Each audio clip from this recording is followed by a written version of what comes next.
ثلاث وصفات للشوربة الحرارية للدهون نقدر نمشي عليها في فترة الشتاء وبعد الشتاء. شوربة حرق الدهون مشبعة نقدر نمشي عليها بإذن الله طوال اليوم، هنحس بسد الشهية وكمان هتساعدنا على التخسيس والتنحيف، هتساعدنا بدرجة كبيرة على خروج السوائل المختزنة. من الشوربات المهمة جدا القوية اللي شرحتها بالتفصيل في الفيديو ده. لو عايز تعرف ازاي اطبقها في البيت واعملها بأسهل وأبسط الطرق بإذن الله، تابع معانا الفيديو للآخر. السلام عليكم ورحمة الله وبركاته، يا رب دايما تكونوا بخير وبصحة وعافية. فيديو جديد من فيديوهاتنا المهمة جدا لصحتنا، هتكلم فيها عن 3 وصفات بسيطة جدا لشوربة حرارية للدهون مشبعة. الشوربة دي نقدر نمشي عليها بإذن الله طوال اليوم وهنحس بالشبع، وكمان هتسد الشهية وهتساعد على حرق الدهون، هتساعد كمان على كسر ثبات الوزن للناس اللي بيعانوا من ثبات الوزن. فهي شوربة متعددة الفوائد. كتير من الناس قالوا لي عاوزين شوربة حرارية للدهون مشبعة تساعدنا في فترة الشتاء، وهي كمان تنفع بعد الشتاء وتنفع برضو بالأخص في الشتاء لأنها هتساعد على دفء الجسم وهترفع من معدل الحرق. فكل من عايز يمشي على شوربة حرق الدهون لفترة الشتاء يبدأ بإذن الله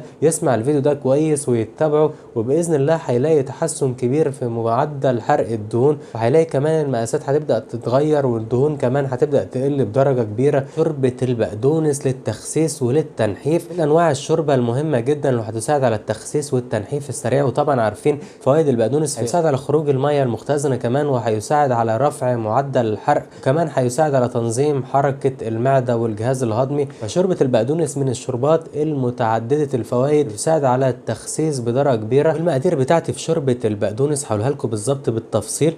أول حاجة بجيب 3 حزمات من البقدونس الفريش، حزمة بقدونس فريش بجيب منها 3 وبقطعهم قطع صغيرة وبحطهم في 3 كوبايات، وباخد معاهم بصلاية كاملة متوسطة الحجم و4 أو 5 فصوص توم.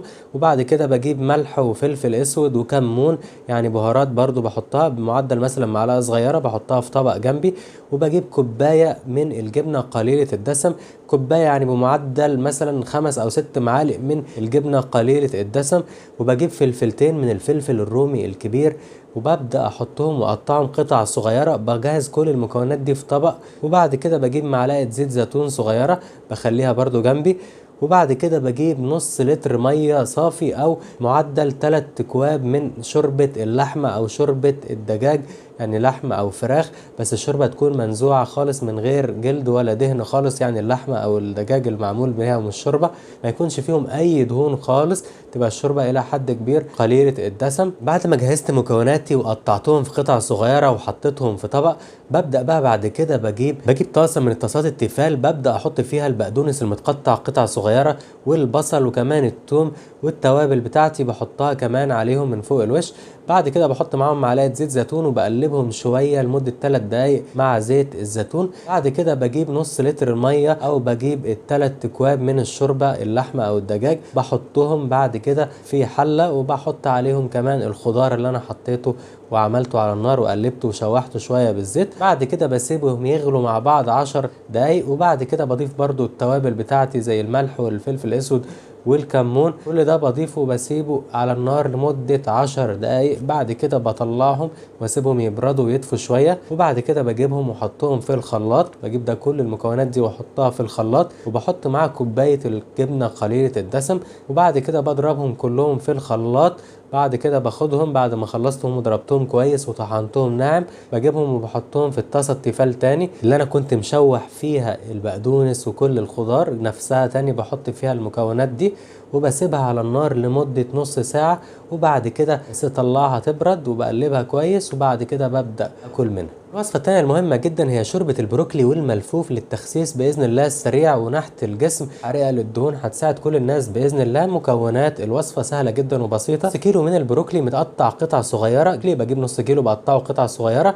بعد كده بجيب نص حباية من الملفوف، نص وحداية من الملفوف برضو متقطعة قطع صغيرة. بجيب بصلاية صغيرة، بجيب برضو 4 ل 5 فصوص توم، كل ده متقطع قطع صغيرة. بجيب معلقة برضو زنجبيل بودر، بجيب معلقة فلفل اسود، معلقة ملح صغيرة، ومعلقة كمون، كل ده بجهزه على جنب.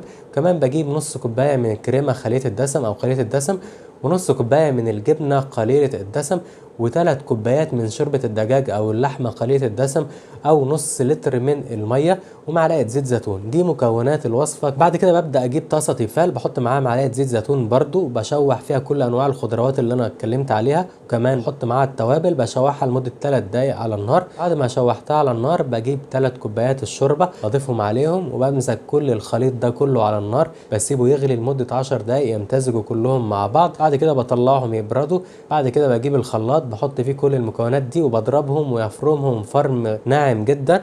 بعد كده بضيف معاهم نص كوباية الكريمة ونص كوباية الجبنة خليط الدسم، وبعدين برضو بمزجهم مع بعض في الخلاط واضربهم تاني. بعد كده بطلعهم من الخلاط وبحطهم في الطاسة التيفال انا كنت عم شوح فيها الاكل، وبعد كده بسيبهم على النار برضو لمدة من تلت لنص ساعة، وبعد كده بقدمهم واكلها ساخنة بإذن الله. الوصفة الأخيرة بتاعتنا هي شوربة الملفوف للتخسيس وسد الشهية وحرق الدهون بإذن الله. اتكلمت قبل كده عن شوربة حرق الدهون من الملفوف في رجيم لمدة 7 أيام، هسيبه لكم في رابط الديسكريبشن تحت، رجيم شوربة الملفوف. النهارده الوصفة بطريقة مختلفة. مكونات الوصفة بتاعتي حباية من الملفوف، قطعة ملفوف بجيبها بقطعها قطع صغيرة وبحطها في طبق بجهزها. بجيب كمان كوباية من كزبرة الخضراء بجيبها بحطها في كوبايه هي متقطعه وجاهزه، بحطها في كوبايه. بعد كده بجيب حبتين من الفلفل الرومي الاخضر، وبجيب برضو حبايه من الطماطم، وبجيب كمان حبايه من البصل متوسطه الحجم، واربع لخمس فصوص توم. كل ده بقطعه قطع صغيره. بجهز التوابل بتاعتي ملح وفلفل اسود وكركم،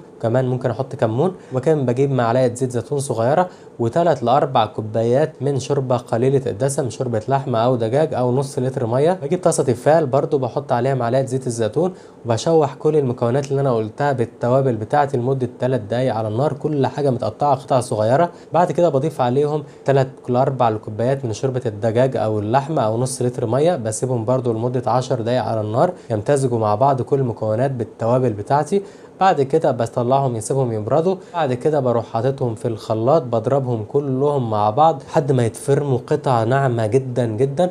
بعد كده بطلعهم واحطهم في الطاسه التيفال تاني يغلوا برضو لمده تلت لنص ساعه. بعد كده بطلعهم واكلهم. وشرط مهم جدا قبل ما انا امشي على الثلاث انواع من الشوربه الحراريه للدهون دي، ان انا اعرف ان انا مش همشي عليهم اكتر من اسبوع. ممكن اخدهم في الفطار والغداء والعشاء، ممكن امشي عليهم 3 ايام، ممكن امشي عليهم اسبوع. لو مشيت عليهم اسبوع ممكن انزل فيهم فوق ال 4 كيلو في الوزن في فتره اسبوع فقط، وممكن انزل اكتر. الاوزان الكبيره ممكن تنزل لغايه 6 كيلو. هنلاقي تحسن بدرجه كبيره ايجابي في نزول الوزن، بس ما زدش عن كده علشان الجسم ما يحصلش فيه اثار جانبيه ولا يحصل له اي مضاعفات، لان انا ماشي على رجيم برضو ينقصه العديد من العناصر الغذائيه. ما امشيش عليها اكتر من 3 ايام الى اسبوع اقصى حاجه. احاول امارس رياضه برضو، رياضه زي المشي تلت ساعه، واحاول اشرب برضو خلال اليوم 2 ل 3 لتر ميه. كل ده هيساعد على رفع معدل الحرق. كده الفيديو بتاعنا النهارده يكون انتهى عن 3 انواع من رجيم شوربه حارقه للدهون مشبعه، نقدر نمشي عليها 3 ايام الى اسبوع باذن الله، وهنلاقي باذن الله تحسن كبير في نزول الوزن وحرق الدهون. واحد جربها يقول لي رايه فيها، واي حد ليه سؤال سيبهولي في الكومنتات، واي اقتراح في اي فيديو جديد سيبهولي، وباذن الله ربنا يقدرني واعمله. رب دايما تكونوا بخير وبصحه وعافيه. كنت معاكم دكتور احمد مكاوي، دكتور العلاج الطبيعي والتغذيه. ما تنساش تفعل اشتراك في القناه، تفعل زر الجرس على الكل عشان يوصلك مننا كل جديد واشعار بكل حلقه، وتعمل لايك للفيديو عشان ينتشر ويوصل لاكبر عدد من الناس، وتعمل شير عشان اكبر عدد من الناس يشوف الحلقه ويستفيد. باذن الله القاكم في فيديو جديد من فيديوهاتنا المهمه جدا لصحتنا، والسلام عليكم ورحمه الله وبركاته.